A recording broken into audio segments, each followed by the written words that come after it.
അമ്മ റിമോട്ട് എന്നാണ് IPL കൊടുക്കാൻ നേരായി. ഒരു IPL ഇവിടെ കാണണ്ട, എനിക്ക് സീരിയൽ കാണണം. എന്തൊരു കഷ്ടം നോക്കിയാണ്.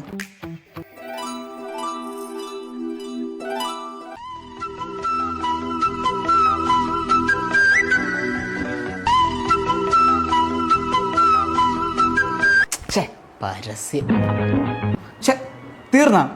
ഇതാണ് ഉമ്മാരെ കുഴപ്പം. ഒരു മുൾമുനെ കൊണ്ടങ്ങ് നിർത്തും. ഇതിൻ്റെ ബാക്കി അറിയാതെ ബാക്കിയുള്ളവർക്ക് സമാധാനം ഉണ്ടാവില്ല. ഷോ, എന്തായിരിക്കും നാളത്തെ എപ്പിസോഡിൽ സംഭവിക്കുക? എന്നാലും അവന് നല്ല കിളുന്ത് പോലത്തെ ഒരു ഭാര്യ ഉണ്ടായിട്ട് എന്തിനാ അവൻ വേറെ അവിഹിതത്തിന് പോയത്? ഇതെന്താണെന്ന് അറിയാതെ മനസ്സിനകത്ത് ഇങ്ങനെ തിരമാല പോലെ കയറി വരിക. എത്രയും പെട്ടെന്നൊന്നും നാളെ ആയാൽ മതിയായിരുന്നു. ഷോ, സമയമായില്ല. ഇവരെന്ത് സീരിയലിടാത്തത്? ഇന്നലത്തെ എപ്പിസോഡ് എന്തായോ എന്തോ. ഞാനിടാൻ പറഞ്ഞു കഴിഞ്ഞാൽ ഇവരെന്നെ കളിയാക്കും. ഇനിയിപ്പോൾ എന്തൊരു ചെയ്യും?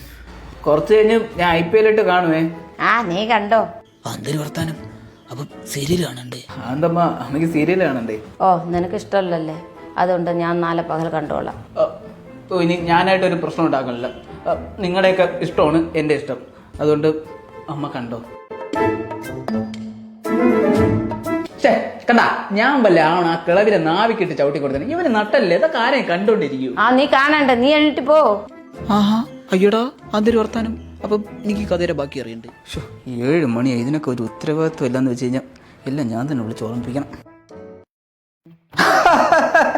അതേടാ, ഇവിടെ 7 മണിയായി.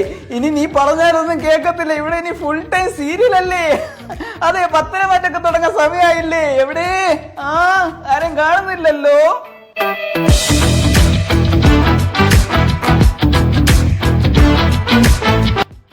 ഒരു കണക്കിന് ഇവന്റെ കാര്യം ഓർത്ത കഷ്ടമല്ലേ? ഒരു സൈഡിൽ അവന്റെ ഭാര്യ, മറു സൈഡിൽ അവന്റെ അമ്മ, പിന്നെ ആ കുത്തിത്തിരിപ്പുണ്ടാക്കണ കിളവി. പാവം ചെറുക്ക ഇതിന്റെ ഇടയിൽ കിടന്ന് ഇരുവണം. അല്ലാതെ അവന് നട്ടല്ലില്ലാത്തോണ്ടൊന്നും അല്ല. അമ്മ പെട്ടെന്ന് സമയമായി. എടാ, പിന്നെ ആ ന്യൂസ് ചാനൽ ഒന്ന് വെച്ചാണ്.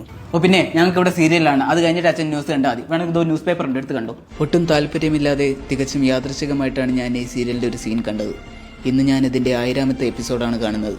Yes, I am a serial addict.